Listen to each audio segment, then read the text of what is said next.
어느덧 대강절 첫째 주일을 맞이했습니다.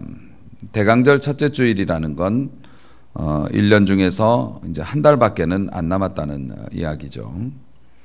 이 도착한다라는 그 라틴어 어드벤트라는 그 말에서 생긴 대강절, 또 혹은 대림절, 또 뭐 강림절 이렇게 얘기합니다. 그러니까 예수님의 오심을 기다리는 절기, 그러니까 기다리는 계절 이렇게 표현을 할 수 있겠죠. 대강절은 성탄절 4주 전부터 시작을 해서 저희 교회는 이제 그렇게는 하지 않지만 그 초를 5개를 이렇게 준비를 합니다. 그래서 작은 초 4개 하고 가운데 큰 초 하나 하고 이렇게 5개를 준비해서 한 주가 지날 때마다 한 개씩 불을 켜요. 그래서 대강절 4주가 지나면 4개의 불이 켜지고 예수님을 상징하는 큰 초, 성탄절 때 불을 딱 붙여서 성탄절 때 5개의 촛불을 켜고 그렇게 예배를 드리는 풍습도 있습니다. 이 대강절의 신학적인 의미는 2가지죠. 하나는 예수님의 성탄절을 기념해서 거룩하게 잘 지키려고 기도하는 절기이고, 또 하나는 예수님의 초림은 이미 이제 이루어졌지만 재림은 아직 이루어지지 않았기 때문에 주님이 다시 오실 날을 기다리면서 또 다시 오실 주님을 만나는 준비를 하는, 그리고 또 이제 계절적으로도 한 해를 마감 짓는 이제 그런 상황인데 승리로 마감 짓기 위해서 기도하며 지내는 12월은 그런 이제 계절인 것입니다. 여러분들이 몸이 아프실 때 그 포도당 주사를 맞습니다. 링거 주사를 맞죠. 근데 여러분 링거 주사 맞으면 몸이 가뿐해지고 좋아지는 것을 경험해서 사람들은, 특히 시골에 계신 분들은 그거 한 방 맞으면은 막 되게 좋은 걸로 알고 계세요. 그런데 사실 포도당 주사 같은 거는 포도당이 그 5% 그리고 물이 95%, 아마 제가 그런 걸로 알고 있습니다. 바닷물이 짠물이라고 얘기하지만 바닷물의 97%는 그냥 물, 3%는 소금, 그렇듯이 말이죠. 그런데 신앙생활도 이 링거하고 비슷한 부분이 있어요. 신앙생활의 95%는 기다림입니다. 기다리는 거. 그리고 그 5% 사실 1%만 있어도 되죠. 하나님의 역사, 그 하나님의 역사가 우리의 기다림이라고 하는 물을 타고 우리의 몸의 구석구석으로 퍼져나가서 새 힘을 불러일으키죠. 그래서 신앙의 거의 전부는 기다리는 거라고 볼 수 있어요. 기다림은 믿음의 또 다른 표현입니다. 자, 여러분 어디에 가서 여러분이 뭔가를 기다리고 있습니다. 근데 여러분이 원하고 기대하는 시간에 그게 여러분에게 이루어지지 않았어요. 그런데 여러분은 그 자리를 떠나지 않고 계속 기다리고 있어요. 그런 일이 있다면 여러분은 왜 기다리는 걸까요? 조금 더 기다리면 될 거야 라는 믿음이 있기 때문에 기다리는 거잖아요. 그래서 기다린다는 건 믿음이라는 말과 같은 거예요. 남편이 변화되지 않아요. 아내가 변화되지 않아요. 자식이 변화되지 않아요. 그래도 기다려요. 기다리는 이유가 뭐예요? 믿으니까. 언젠가는 좋은 모습으로 변화될 거라고 내가 희망을 갖고 있기 때문에 믿음이 있으니까 기다리는 거라고요. 그래서 사실 잘 기다리는 사람이 잘 믿는 사람이고요. 잘 믿는 사람은 잘 기다리는 사람이죠. 주님의 오심을 기다리는 이 절기라서 오늘 기다림에 관한 말씀을 제가 준비를 했습니다만, 주인공은 세례 요한입니다. 세례 요한은 예수님하고 사촌지간이고요. 예수님보다 6개월 먼저 세상에 태어났고요. 성경에서 예수님의 오실 길을 예비하는, 임금님 행차할 때 앞에 서서 어이 물러거라 임금님 나가신다 하는 그런 역할을 맡은 사람이었어요. 예수님하고는 인척지간이었기 때문에 뱃속에서부터 인사를 했고요. 예수님이 임신했을 때 마리아가 세례 요한 임신했던 그 엄마한테 가니까 세례 요한이 뱃속에서 뛰놀았다고 성경이 기록이 되어 있을 정도로 그런 사이입니다. 세례 요한이 예수님이 공생의 사역을 시작하실 때 세례 요한은 절정을 달리고 있었어요. 광야에서 외치는 자의 소리 하면서 우리나라로 보면 우리나라에서 제일 유명한 목사님이 돼 있었던 거죠. 세례 요한은 이미. 오죽하면 예수님도 공생애 시작하시기 전에 세례 요한한테 가서 세례를 먼저 받으셨거든요. 세례를 받으시고 거기에서부터 성령의 임재를 경험하면서 공생애를 시작했을 정도니까. 세례 요한은 강직한 사람이었어요. 세상의 어떤 그런 거에 취하지 않았기 때문에 광야에서 나가서 살면서 메뚜기와 석청을 먹고 낙타의 가죽으로 만든 옷을 입고 두려울 것 없이 막 퍼부어댔습니다. 회개하라고 막 천국에 가까웠다고. 그런데 그 세례 요한이 퍼부었던 대상 중에 당시에 그 나라를 다스리고 있었던 헤롯이 불륜 관계였거든요. 부인하고의 관계가. 그거를 막 사정없이 지적을 했어요. 결국 그래가지고 세례 요한이 잡혔습니다. 감옥에 갇혀서 고생하고 있습니다. 감옥에서 고생하고 있는데 제자들이 면회를 왔어요. 제자들이 면회를 와서 이런 이야기를 합니다. 스승님, 지난번에 세례 주셨던 그 스승님 사촌 동생 되시는 분이 있죠. 그분이 요즘 엄청나게 뜨고 있습니다. 그런 얘기를 합니다. 그 내용이 우리가 이제 누가복음 7장을 보고 있지 않습니까? 1절서부터 그런 내용이 나와요. 누가복음 7장에서 두 가지의 큰 기사가 나오는데요.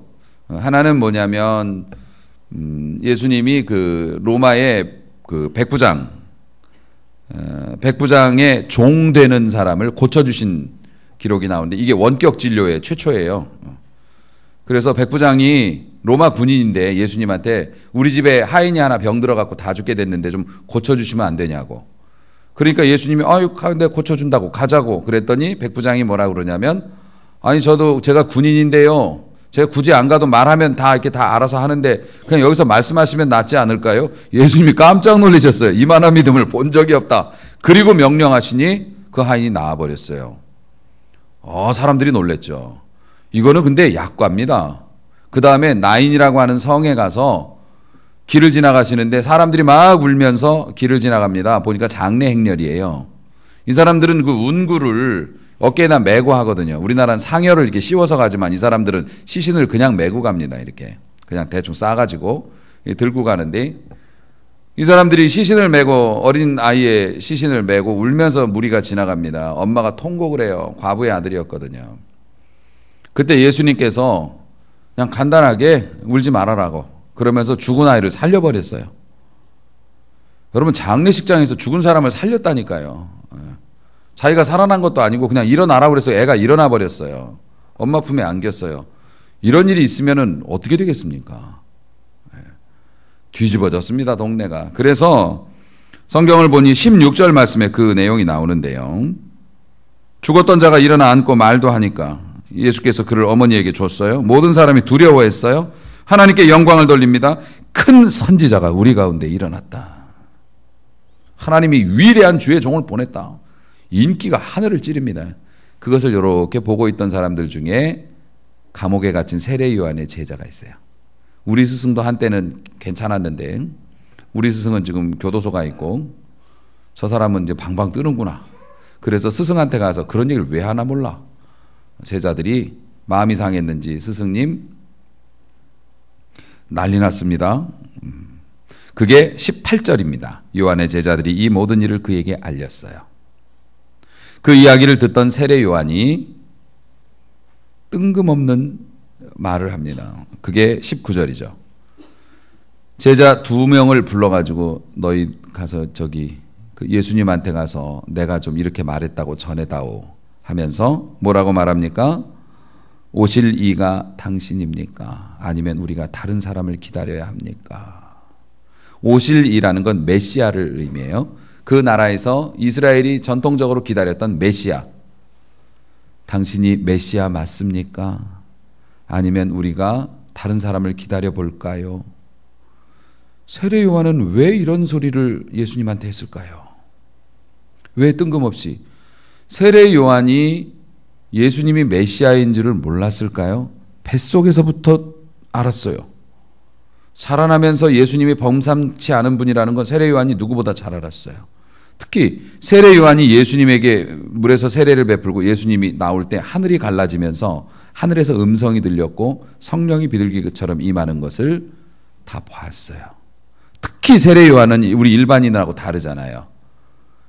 광야에 나가서 기도하고 말씀을 선포하는 영빨이 그냥 팍팍 살아있는 선지자였거든요. 세례 요한이 예수님이 그분이신지를 몰랐을까요? 몰라서 물어본 걸까요? 왜 제자를 2명이나 보내서 당신이 오실 그분 맞습니까? 아니면 우리가 더 기다려야 되나요? 어떤 분들은 세례 요한에 대해서 깎아내리기가 싫어서 어떤 목사님은 이렇게 설교도 하시더라고요. 세례 요한은 예수님이 메시아인 줄 알았는데 그 제자들이 못 믿으니까 제자들을 깨닫게 하려고 예수님한테 보냈다라고 하는데, 아니 굳이 세례 요한 그렇게 보호하실 필요 없어요. 세례 요한은 하나님께 사랑받고 지금도 인정받으세요. 사실 저도 그런 생각도 할 수도 있었지만 오늘 성경을 보면 23절 말씀에 예수님이 제자들을 돌려보낸 다음에 이런 말씀을 하시거든요. 누구든지 나로 말미암아 실족하지 아니하는 자는 복이 있도다. 그 이야기는 세례 요한이 실족을 했다는 겁니다. 예수님이 그렇게 보셨다는 거예요. 그러면 신앙생활을 그렇게 잘했던 세례 요한이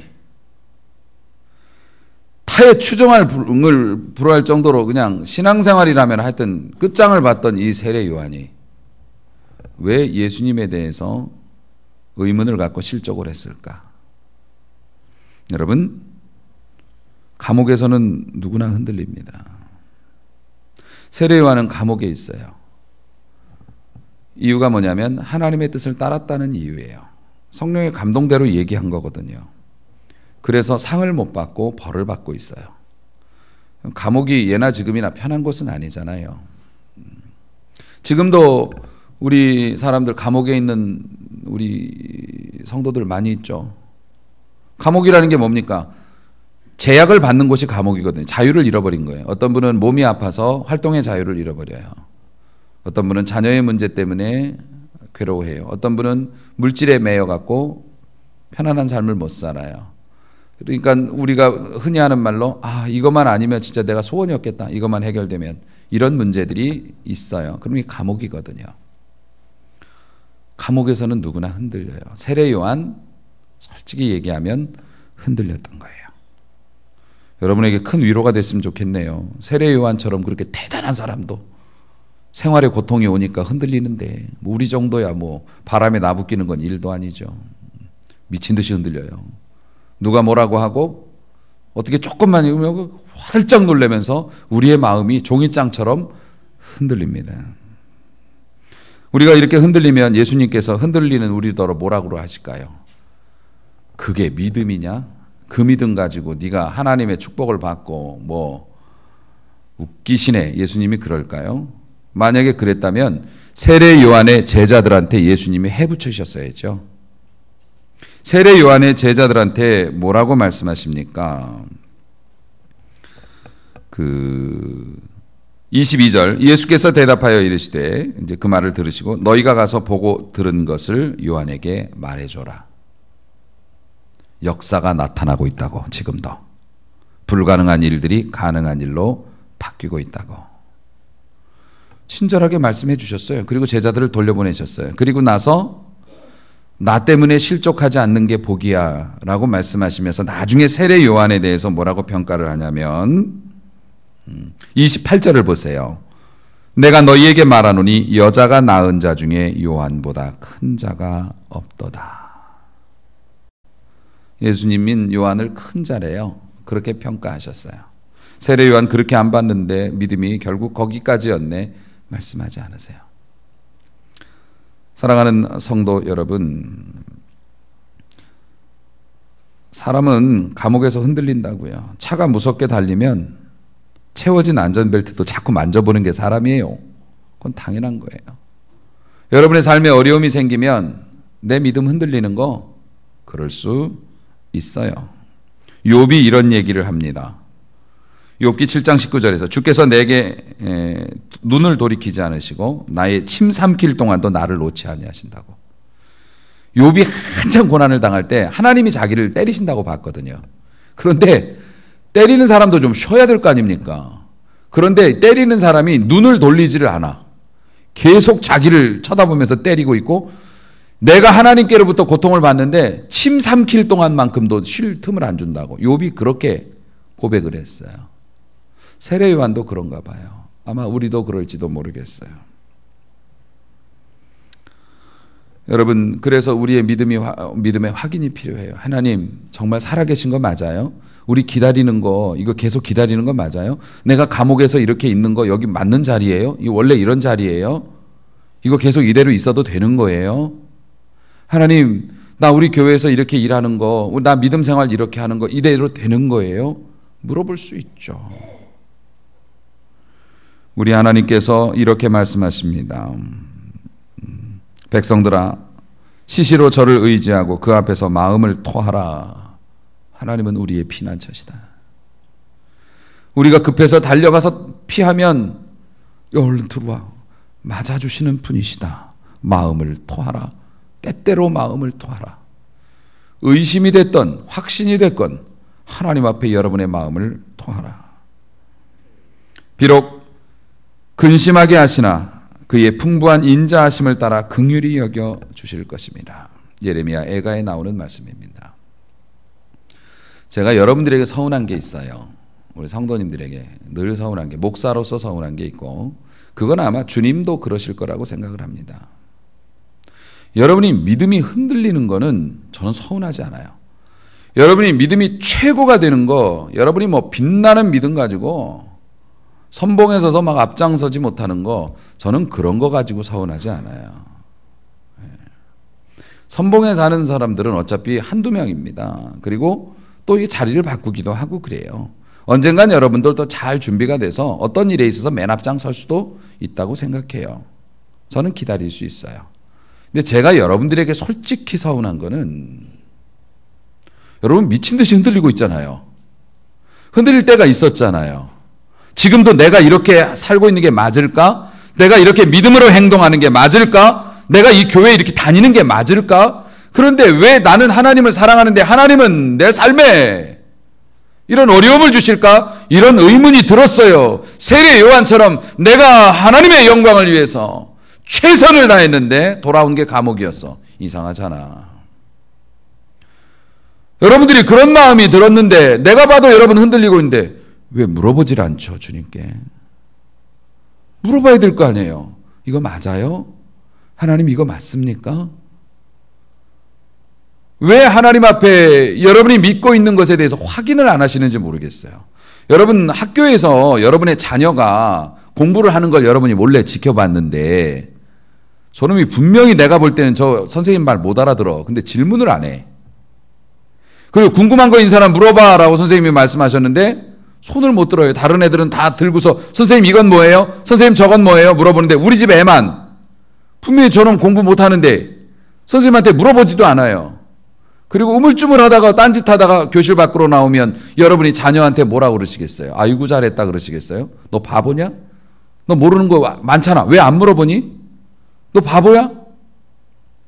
우리가 하나님 앞에 이해되어지지 않는 일이 있을 수 있어서 내 믿음 흔들릴 수 있습니다.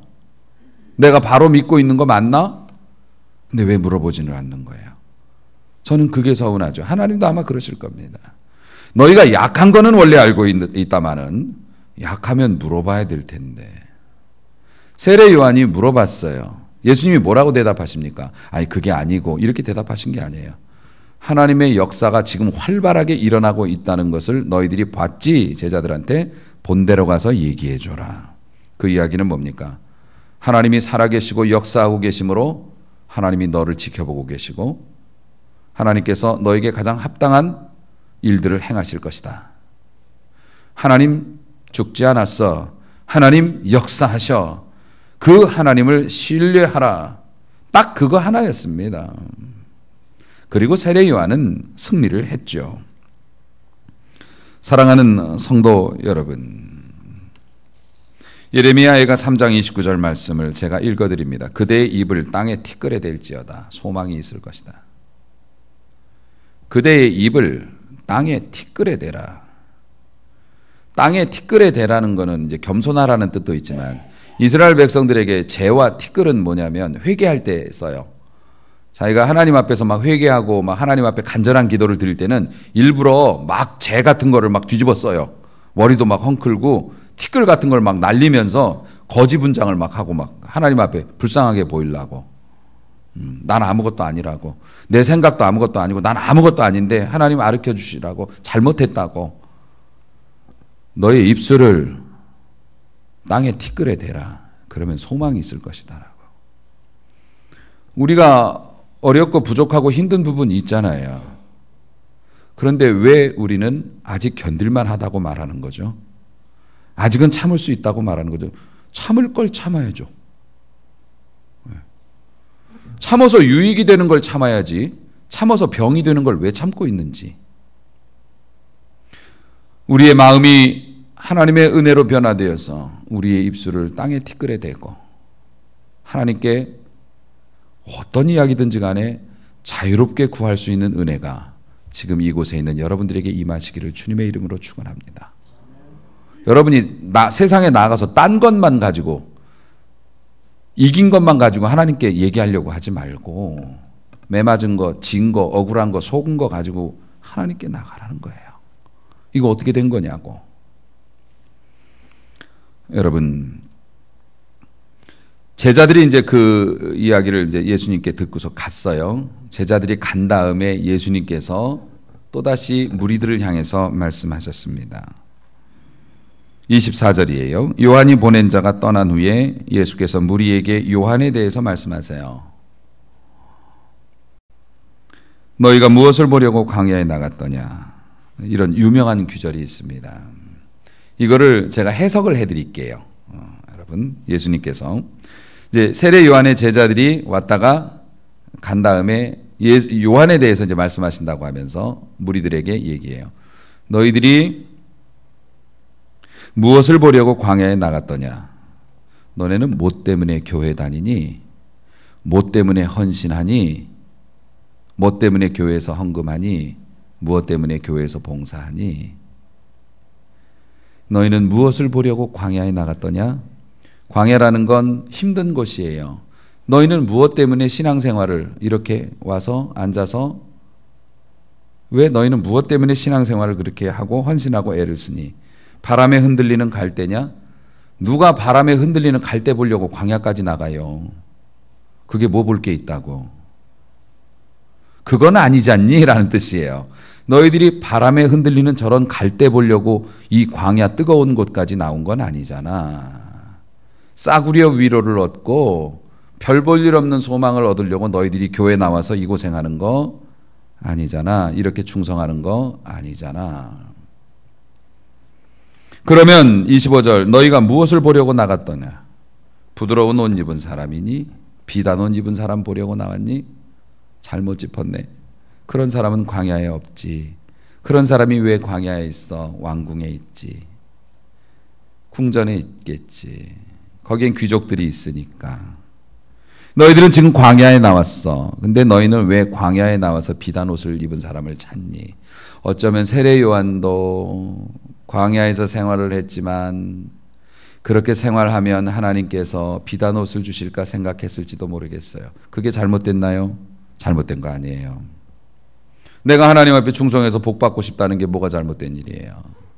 그런데 그 복이 만사형통이고 나만 빠져나가는 거고 내 자식만 잘 되는 거고 내가 원할 때 이루어지는 거라고 생각한다면 그건 세상적인 생각이었다는 거죠. 세례 요한도 너무 답답하니까 내가 하나님 앞에 이렇게 충성했는데 왜 내가 감옥에 있어야 하고 내가 왜 이 고통을 당해야 하지? 어쩌면 세상적인 위로를 좀 받고 싶었었는지도 모르겠습니다. 비단 옷 입은 사람들은 화려한 왕궁에 있지. 그런 삶을 사는 사람들은 세상에 많이 있어. 그런데 왕궁에 있다는 얘기가 뭡니까? 너희는 그것도 얻을 수가 없지. 왕궁에 있는 사람들은 우리하고는 범접할 수 없는 다른 세상에 사는 사람들 같은 사람들이잖아요. 결국 그것만 부러워하다가 끝나겠죠. 사랑하는 성도 여러분, 우리는 왜 광야에 나와 있는 걸까요? 비단옷을 입은 사람을 내가 비단옷을 입으려고 광야에 나왔다면 우리도 세례 요한처럼 흔들릴 겁니다. 주께서 그렇게 흔들리는 사람의 마음을 제가 읽어드리죠. 주께서 내 심령의 평강이 멀리 떠나게 하셨다. 내 마음의 안정이 없어져 버렸어요. 광야에서 비단을 찾으니까 없지. 그러니까 내 마음이 흔들리죠. 주의 일을 하면서 하나님 앞에 살아가면서 세상의 위로를 받고 세상의 인정을 받으려고 한다면 광야에서 비단옷 찾다가 지치는 것처럼 평안이 내 마음에서 떠나가 버려요. 미친 듯이 흔들리게 되죠. 내가 복을 내어버렸으며 내가 스스로 복을 발로 찼답니다. 그리고 스스로 이르기를 나의 힘과 여호와에 대한 내 소망이 끊어졌다라고 외치게 될 거래요. 물론 예수 믿는 사람들이 내가 신앙생활하면서 좋은 것을 받기 원하는 마음이 나쁘다고 말하는 건 아닙니다. 하지만 먼저 그의 나라와 그의 의가 먼저여야 했다는 것이죠. 우리가 죽을 때까지 놓지 못하는 나쁜 습관 중에 하나가 우리는 이 세상에서 사는 동안을 인생의 끝으로 보는 아주 못된 습관이 있다는 겁니다. 결승점이 피니시 라인이 이 세상 우리가 살다가 죽는 순간까지라고 신앙인조차도 그렇게 생각해요. 아니죠. 우리의 피니시 라인은 하나님의 영원한 나라로 이어져 있습니다. 결국 우리가 여기서 목숨이 끊어지는 것은 그 나라에 가면서 허들 하나를 뛰어넘는 것이지요. 예수님이 넘게 해주시는 거고, 세례 요한은 그의 삶이 일정치 못했고 남들이 다 누리는 평안과 행복을 누리지는 못했어요. 그런데 세례 요한은 천국에서 특히 우리 예수님께서 여자에게 난 사람 중에 저 사람보다 큰 사람이 없더라고.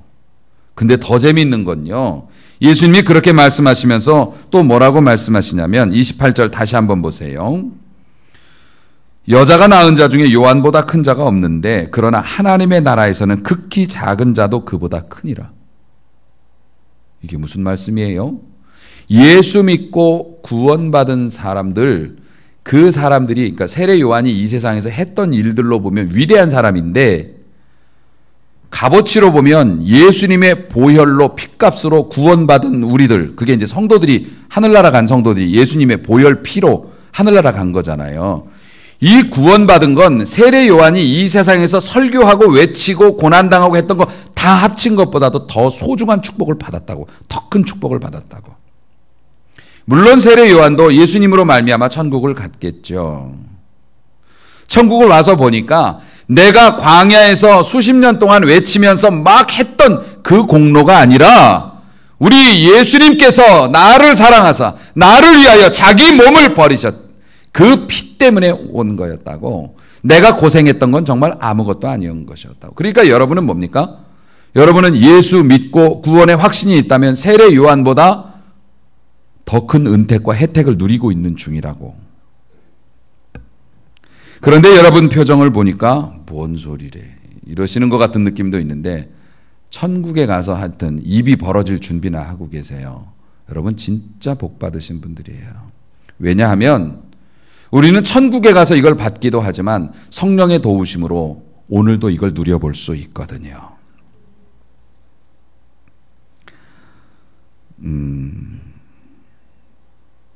그래서 하나님께서 우리에게 말씀하십니다.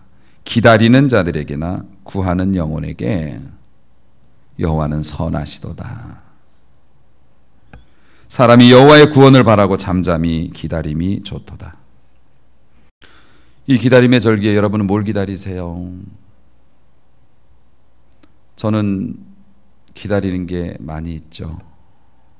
여러분들이 더 멋진 하나님의 축복을 받을 때까지 기다리고, 내 자식들이 좀 더 멋진 모습으로 성장하기를 기다리고, 무려 5년 동안 매월 죽을 고생을 하면서 끌고 왔고 날마다 고통의 신기록을 갱신하고 있고 아직도 그것이 끝나지 않았지만 그래도 하나님의 구원하심을 기다리고 있고, 저는 기다립니다. 오늘도 여러분이 하나님의 은혜에 더 가까이 나가는 것을 기다리고 있습니다. 화살통에 화살들로 내 허리를 맞추셨어요. 허리에 화살을 맞았다고요. 제가 허리가 아파 보니까 허리가 꺾이면 어떻게 되는지 비참하더만. 화살통에 허리를 맞은 것 같은 상황에서 내가 힘을 쓰지 못하고 나는 내 모든 백성에게 조롱거리 곧 종일토록 그들의 노랫거리가 됐어요. 멸시를 당합니다. 수치를 당합니다. 부끄러움을 당합니다. 화가 났다가도 한편으로는 네가 뭐라고 그런 거에 화를 내니? 네가 뭐라고? 그래요. 저는 하나님 앞에서 하나님이 주실 축복을 기다리고 그 문간에서 기다리는 사람입니다. 세례 요한도 메시아를 기다렸고 그 메시아를 확인했습니다. 그는 감옥에 있으나 주님께 인정받고 행복을 누렸습니다.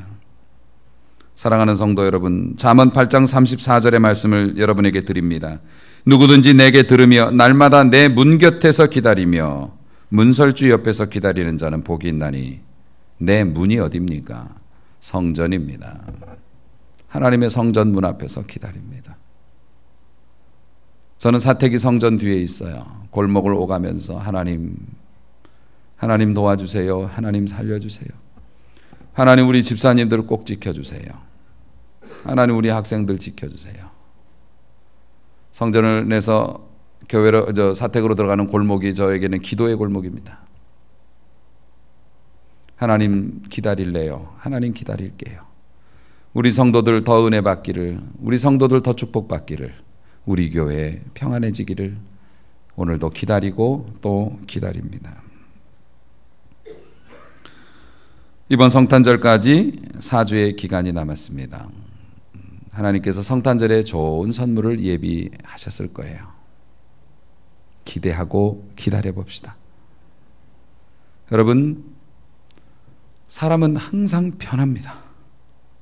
좋은 쪽으로도 변하고 나쁜 쪽으로도 변하고 세상의 모든 것은 다 변해요. 기다리며 믿음으로 사세요. 다 좋은 쪽으로 변화될 줄로 믿습니다. 그리고 하나님이 이해시켜 주시고 때에 맞춰 큰 팔로써 역사도 해주시고 세미한 음성으로 위로도 해주시고 여호와의 문 곁에서 기다리는 자, 그 문 기둥 옆에서 기다리는 자 복이 있을 것입니다. 이런 아름다운 기다림으로 인해서 주님의 오심, 주님의 영광 확 드러내면서 멋진 성탄절을 맞을 수 있게 되기를 주님의 이름으로 축원합니다.